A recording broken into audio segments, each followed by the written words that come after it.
मैं शिव शंकर सिंह आपका स्वागत करता हूं आपके अपने यूट्यूब चैनल गोल मेंटोर पे। तो दोस्तों, आज की इस वीडियो में हम पढ़ेंगे क्लास 6 का साइंस का पहला चैप्टर, जो कि हम साइंस को या और भी सब्जेक्ट को एकदम बेसिक से शुरू करेंगे, जो कि 6 to 12 हर एग्ज़ाम के लिए प्रीफर किया जाता है आपको कि 6 to 12 को आप पढ़ें। तो 6 to 10 हम लोग साइंस पढ़ेंगे और 6 to 12 सारे जो भी आपके सब्जेक्ट्स हैं, पॉलिटी, हिस्ट्री, ज्योग्राफी, सबका बारी बारी से अध्ययन करेंगे।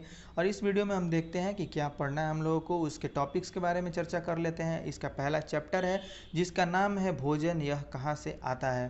दोस्तों, इस चैप्टर में जो भोजन यह कहाँ से आता है, इसके विभिन्न टॉपिक हैं जिनको हम देख लेते हैं कि किस रूप में पढ़ेंगे। विभिन्न खाद्य पदार्थ, यानी कि खाद्य पदार्थों को हम पढ़ेंगे कि क्या क्या खाद्य पदार्थ अवेलेबल हैं, इनका रिसोर्स क्या है, ये कहाँ से आते हैं। खाद्य सामग्री एवं उनके स्रोत, उनका स्रोत क्या है, तो कहाँ से आते हैं, यानी जंतु से आते हैं, प्लांट से आते हैं। और भोजन के रूप में पौधे के भाग और जंतु उत्पाद, यानी कि प्लांट का, पौधे का कौन कौन सा भाग हम खाते हैं, फूल खाते हैं, तना खाते हैं, और जंतु जो कि उनसे जो हमें मिलता है उनके कौन कौन से पार्ट को खाते हैं, या ये भोजन कहाँ से आते हैं। और फिर भोजन को कैसे इस्तेमाल में लाया जा सकता है, उनको अंकुरित करके, पका के, या किस रूप में हम उनको इस्तेमाल करते हैं, इस वीडियो में हम जानने का कोशिश करेंगे। इसमें हम अध्ययन करेंगे जंतु क्या खाते हैं, ये भी देखेंगे कि जंतु क्या भोजन के रूप में इस्तेमाल में लाते हैं, कौन कौन से जंतु जो है मांसाहारी हैं, शाकाहारी हैं, और वो क्या क्या खाते हैं। तो और फिर आगे इसका सारांश पढ़ लेंगे। दोस्तों, चलिए शुरू करते हैं बिना आपका समय गंवाए। मैं लिए चलता हूँ और आपका ये क्लास शुरू करता हूँ।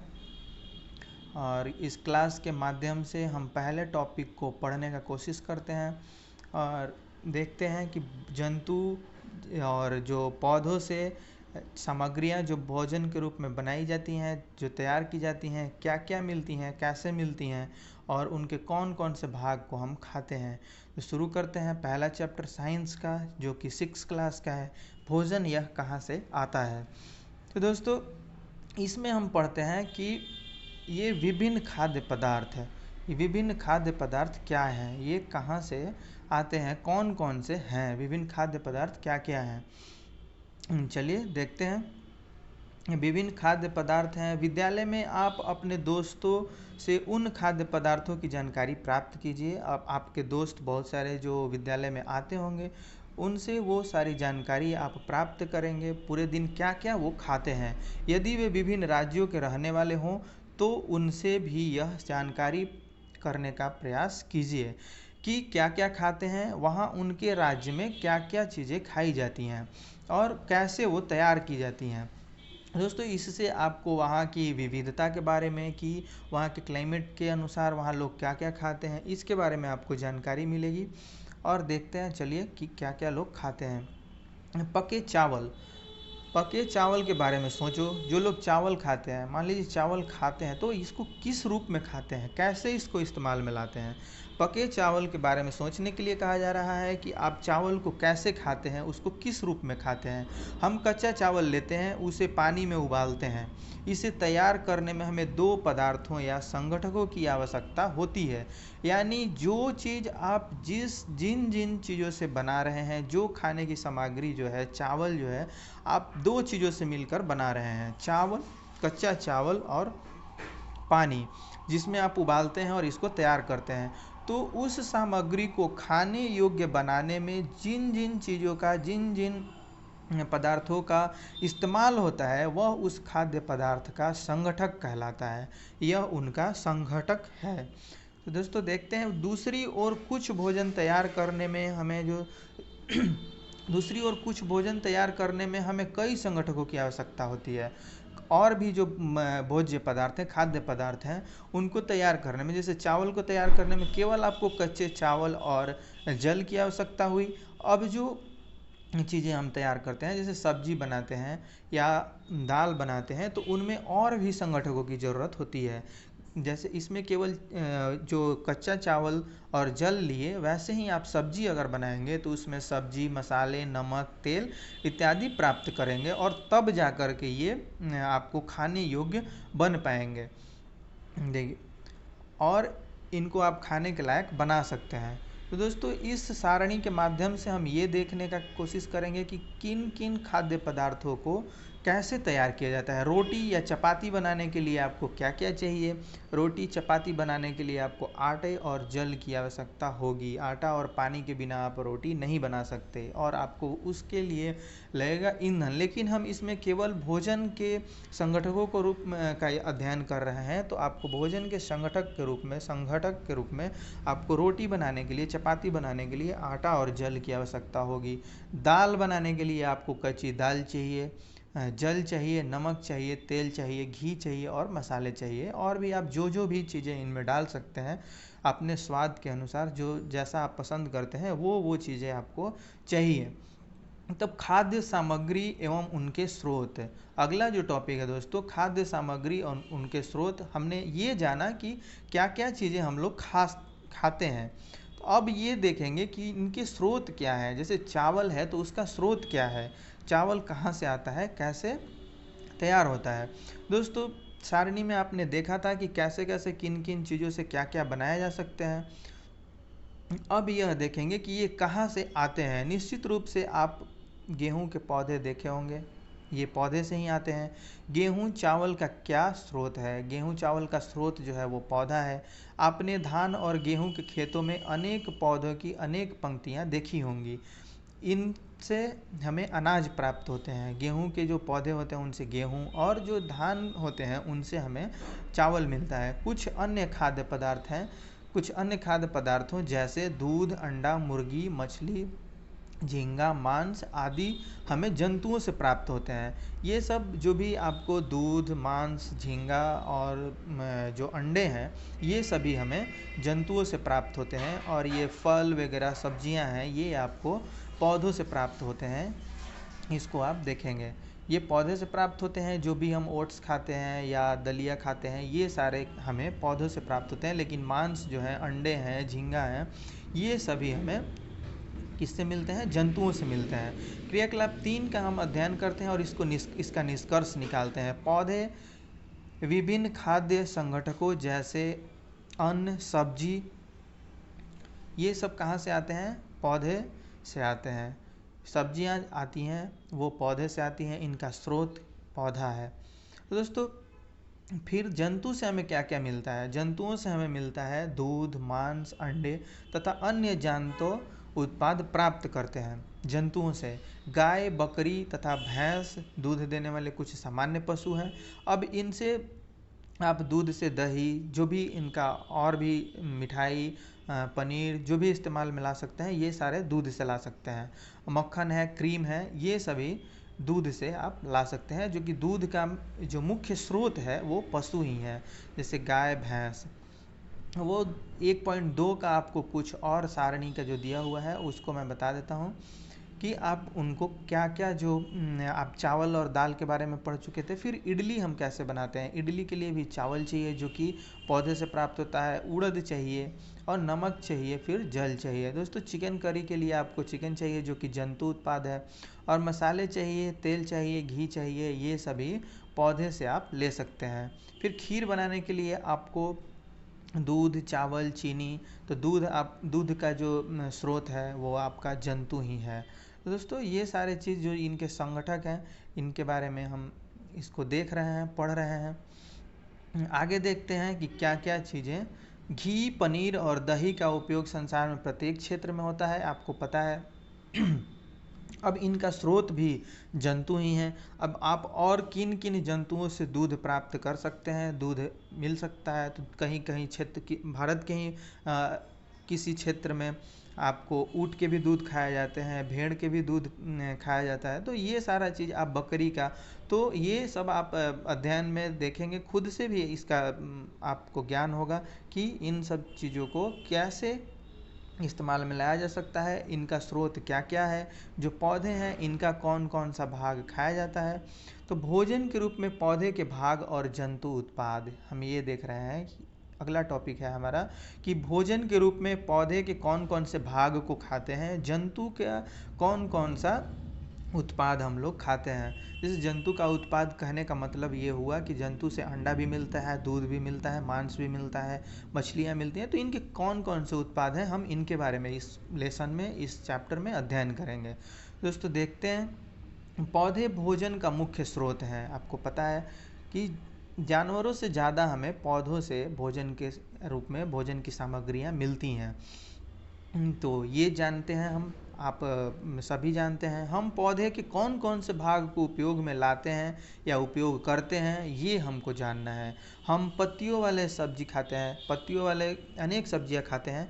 कुछ पौधे के फल को भोजन के रूप में खाते हैं। कभी हम जड़, कभी तना, तो कभी पुष्प भी भोजन के रूप में लाते हैं। तो दोस्तों आपने कभी सीताफल यानी सीताफल, काशी फल के फूल को चावल की पट्टी में डुबोकर या तलकर पकौड़ी बनाकर खाते हैं, यानी कि उसका फूल और फल हम दोनों इस्तेमाल में लाते हैं, ये आप देखेंगे। कुछ और पौधे हैं जिनके बारे में देखेंगे। कुछ और पौधे हैं जिनके और क्या क्या भागों को, एक से अधिक कौन कौन से उनके भाग खाए जाते हैं, उनके बारे में हम देखते हैं। दोस्तों देखते हैं, कुछ पौधे के दो या दो से अधिक भाग खाने के योग्य होते हैं। उदाहरण के लिए सरसों का बीज, जिनसे हम तेल प्राप्त करते हैं। इनकी पत्तियों का उपयोग साग बनाने के लिए किया जाता है। तो आप ये भी ध्यान रखेंगे कि काशी फल यानी कि सीताफल के अलावा भी और सारे प्लांट हैं जिनसे आप एक से अधिक उनके उत्पादों को खाने के रूप में उपयोग में ला सकते हैं। अब केला का देखिए, केला का फल भी खा सकते हैं, उनके तनों को भी खाया जाता है।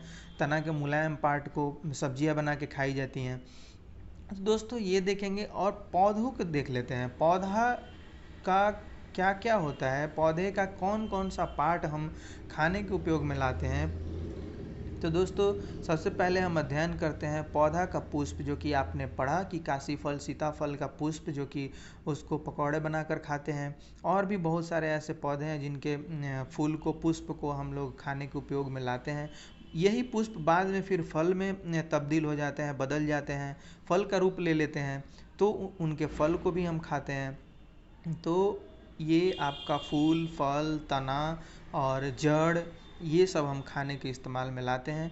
तो दोस्तों जो पौधे का वो पार्ट हम आपको बता रहे हैं, पौधे का वह भाग जो मिट्टी से ऊपर होता है, यानी कि यहाँ से जो मिट्टी से ऊपर होता है, और जो फूल है उन तक, वहाँ तक, पुष्प तक के भाग को हम प्ररोह तंत्र बोलते हैं।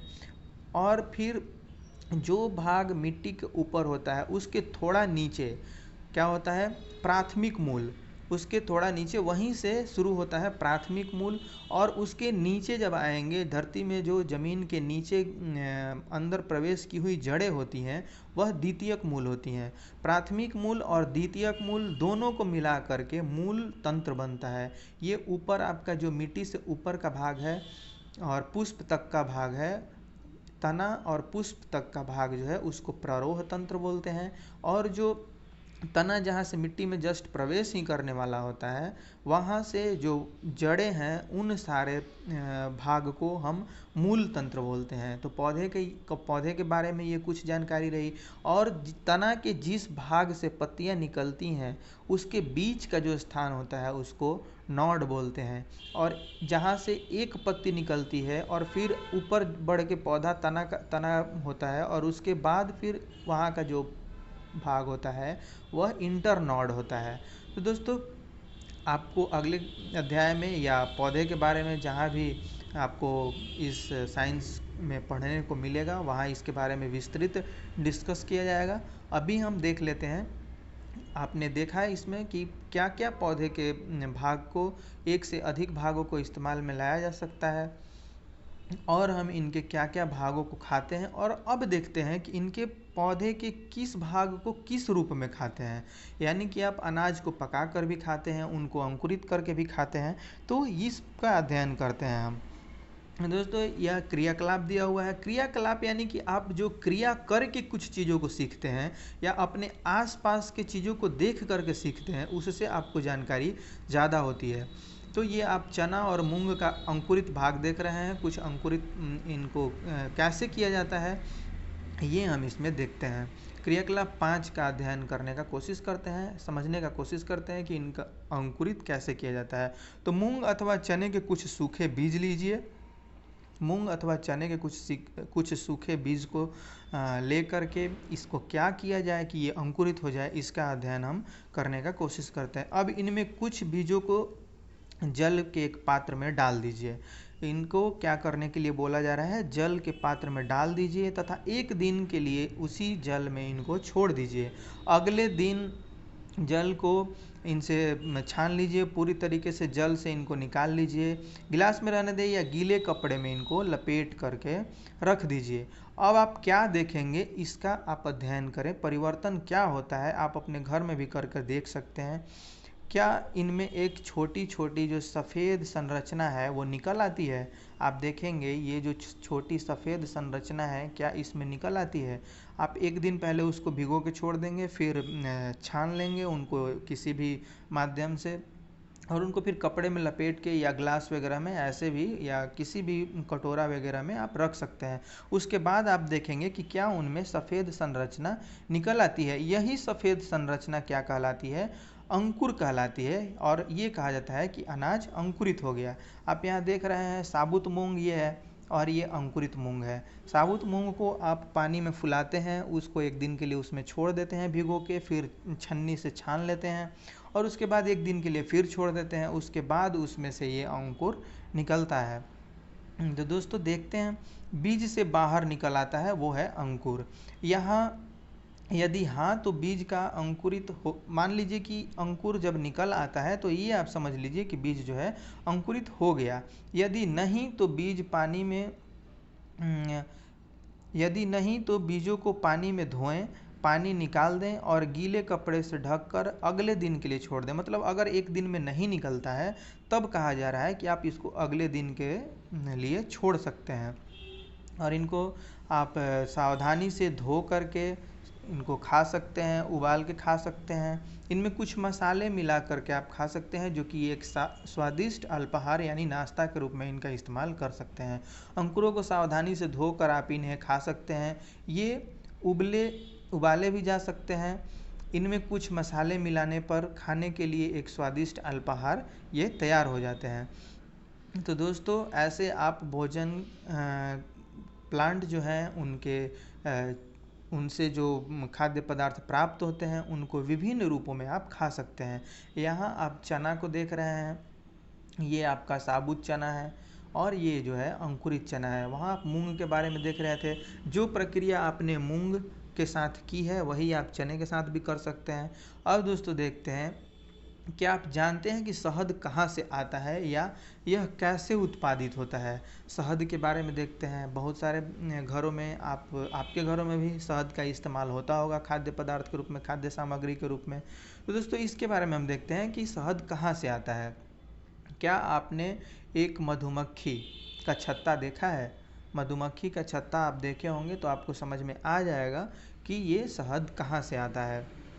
इसके आसपास बहुत सी मधुमक्खियाँ जो है वो भिन भिनाती रहती हैं। मधुमक्खियाँ फूलों से मकरंद किसको कहते हैं दोस्तों, तो ये मीठा रस होता है जो फूलों से प्राप्त किया जाता है, एकत्रित किया जाता है और इसे क्या करते हैं, मकरंद कहाँ से इस्तेमाल करती हैं मधुमक्खियाँ, फूल से। मकरंद मीठे रस को बोलते हैं और इसे अपने छत्ते में भंडारित करती हैं। ये अपने छत्ते में क्या करती हैं, उन रसों को भंडारित करती हैं, मकरंद को भंडारित करती हैं। केवल कुछ समय में ही ये फूल और उनका मकरंद वर्ष के केवल कुछ समय में ही उपलब्ध होता है, क्योंकि फूल का भी एक सीजन होता है। तो यह कुछ समय के लिए उपलब्ध होता है। वो मकरंद क्या करती हैं, इकट्ठा करती हैं और ये इकट्ठा करती हैं अपने भोजन के लिए, कि बाद में ये भंडारित करती हैं कि बाद में वो खा सकें, वो उसके इस्तेमाल में ला सके। लेकिन हम उनको खाने के पहले हम अपने इस्तेमाल में ला देते हैं।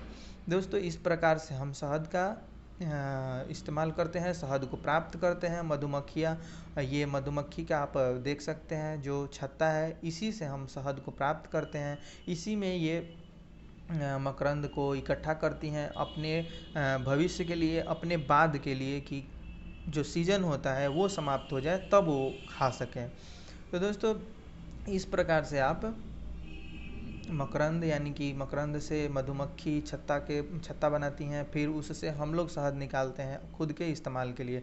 इस मकरंद का भंडारण कर लेती हैं ताकि वो पूरे वर्ष इसका उपयोग कर सकें। हम ऐसे छत्तों में मधुमक्खियों द्वारा भंडारित भोजन का शहद के रूप में उपयोग करते हैं। ये मैंने आपको बता दिया था पहले ही कि क्या करती हैं ये। पहले तो पुष्प से, यानी कि फलों से, फूलों से ये मकरंद इस्तेमाल करती हैं, उनके मीठे रस को इकट्ठा करती हैं कि जब फूल का सीजन ख़त्म हो जाता है, यानी कि उनको मकरंद नहीं मिलेगा, तब वो इस्तेमाल कर सके। अब दोस्तों जंतु क्या खाते हैं, जंतु क्या खाते हैं, अब इसको हम देखेंगे। अगला टॉपिक है हमारा कि जंतु क्या खाते हैं। क्या आपके घर में कोई ऐसा पालतू पशु है जिसकी आप देखभाल करते हों? आप अपने घर में देखेंगे कि कोई पालतू पशु है जिसका आप देखभाल करते हैं, या आपके घर में किसी भी सदस्य के द्वारा उसका देखभाल किया जाता है। कुत्ता, बिल्ली, भैंस या बकरी, ये सभी पालतू पशु हैं जो आपके इर्द गिर्द देखे जा सकते हैं। फिर आपको इसकी जानकारी भी अवश्य होगी कि आपका पालतू जानवर क्या खाता है। जैसे भैंस क्या खाती है, बकरी क्या खाती है, और ये बिल्ली, कुत्ता, ये लोग जो हैं वो क्या खाते हैं। और दोस्तों क्या आपने कभी गिलहरी, कबूतर, छिपकली या छोटे जो कीट होते हैं उनको खाना खाते देखा है? कबूतर को, छिपकली को या गिलहरी को, इन सबको आपने खाना खाते हुए देखा है? इसका आप देखे होंगे तो आपको ये अनुमान हो जाएगा कि ये क्या खाते हैं, ये मांसाहारी हैं या शाकाहारी हैं। तो दोस्तों देखते हैं कि ये मांसाहारी हैं, शाकाहारी हैं, किस प्रकार के जानवर हैं। तो दोस्तों जो केवल पौधे या पादप उत्पाद खाते हैं वो जानवर, ये गिलहरी को आप देख सकते हैं जो अखरोट खा रही है, इसका फोटो आपको इस पिक्चर के माध्यम से देख रहे हैं, ये गिलहरी को अखरोट खाते हुए दिखाया गया है। तो दोस्तों ये जो जानवर केवल पौधे के उत्पाद को खाते हैं उनको हम कहते हैं शाकाहारी जंतु। जो केवल पौधे और पादप उत्पाद खाते हैं, यानी कि प्लांट से जो प्राप्त होता है उसको खाते हैं, उनको हम कहते हैं शाकाहारी कहते हैं। यहाँ कुछ जंतु ऐसे हैं जो दूसरे प्राणियों को खाते हैं, इन्हें दूसरे वर्ग में रखते हैं। इन प्राणियों को हम मांसाहारी जंतु कहते हैं। यानी दोस्तों आप देख रहे हैं जो कुछ जंतु जो हैं वो जो केवल पौधे यानी कि पादप उत्पाद खाते हैं उनको शाकाहारी कहा जाता है। जो दूसरे जानवरों को खाते हैं जैसे बाघ, शेर वगैरह हुए, वो हिरण को खा करके, या और भी जो जंगली जानवर जंगल में प्राप्त होते हैं जानवर, उनको खा करके अपना पेट भरते हैं, उनको हम क्या कहते हैं? मांसाहारी। यानी कि अपने भोजन के रूप में जो दूसरे जानवरों को इस्तेमाल में लाते हैं उनको हम कहते हैं मांसाहारी। क्या आप कुछ ऐसे जंतुओं को भी जानते हैं जिनका भोजन पौधे और जंतु दोनों ही होते हैं? आप ऐसे जंतु को जानते होंगे, ज़रूर जानते होंगे। इन्हें तीसरे वर्ग में रखा जाता है। इन्हें क्या किया जाता है? तीसरे वर्ग में रखा जाता है और इनको कहा जाता है सर्वाहारी। यानी जो केवल पौधे खाते हैं उनको शाकाहारी, जो दूसरे जानवरों को खाते हैं वो हैं मांसाहारी, और जो पौधे और मांस दोनों खाते हैं उनको कहा जाता है सर्वाहारी। वो सर्वाहारी जंतु हैं, सर्वाहारी जीव हैं। तो दोस्तों गाय, शेर, कौवा, इन सभी को आप देखें और ये एक सारणी बनाएं। आपको मैं करने के लिए दे रहा हूँ, सारणी बनाएं और उसमें लिखें कि कौन से जीव जंतु क्या क्या चीज़ों को खाते हैं और वो शाकाहारी हैं कि मांसाहारी हैं। आप इनका अध्ययन करें। इसमें हमने देखा कि जंतुओं के उत्पाद क्या क्या हैं। अब इस लेसन का सारांश देख लेते हैं दोस्तों। इसका सारांश क्या है? भारत के विभिन्न प्रदेशों में खाए जाने वाले भोजन में बहुत अधिक विविधता है। हमारा देश ही ये है विविधता, यानी कि अनेकता में एकता वाला देश है। यहाँ पे बहुत सारी विविधताएं हैं, फिर भी हम एक हैं, हम एक साथ रहते हैं। सभी संस्कृतियाँ हमारे अंदर समाहित होती हैं। और सभी का हम सम्मान करते हैं। हमारे भोजन के क्या क्या मुख्य स्रोत रहे, पौधे या जंतु, उनके बारे में हमने पढ़ा। जो जंतु केवल पादप खाते हैं उन्हें शाकाहारी कहा जाता है। जो जंतुओं को खाते हैं और दूसरे केवल जंतु को खाते हैं, जैसे बाघ, शेर वगैरह हुए, वो मांसाहारी कहलाते हैं। और जो जंतु पादप तथा दूसरे प्राणी दोनों को खाते हैं वे सर्वाहारी हैं। दोस्तों, इस वीडियो में हमने पढ़ा जंतु के उत्पाद, रिसोर्स क्या हैं, वो कहाँ से आते हैं, और जो कुछ भी आप पढ़े हैं उनको आप सारे क्वेश्चंस को करने का प्रयास करेंगे, खुद से हो जाएगा। आपको जो कुछ भी बताया गया है उस वीडियो को आप बारीकी से देख लेंगे, समझ लेंगे, तो आप खुद से सारे क्वेश्चंस को कर सकते हैं। तो आप और क्या क्या बदलाव होने चाहिए इस वीडियो में, आपको और क्या क्या चाहिए, वो आप कमेंट बॉक्स में लिखेंगे, बताएंगे। और आप मेरे साथ इस वीडियो में अंत तक बने रहें। आपका बहुत बहुत धन्यवाद।